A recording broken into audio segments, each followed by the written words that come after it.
ئەو قەرزانەی کە ئیستا کۆمپانیاوە بەرهێنەکانی نەوت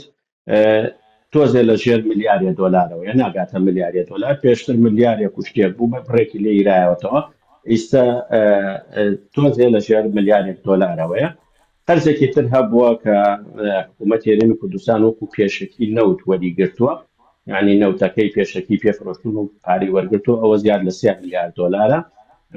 حکوومەتی فدرال ئەڵێ ئێمە لەگەڵ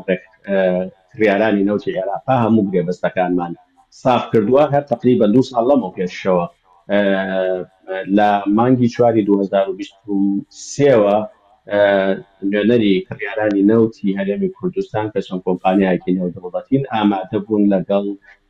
حکوومەتی نوێنەری حکوومەتی هەرێمی کوردستان و نوێنەری حکوومەتی عێراقیش ڕێکەوتنێکی ئەوەی کرا کە چۆن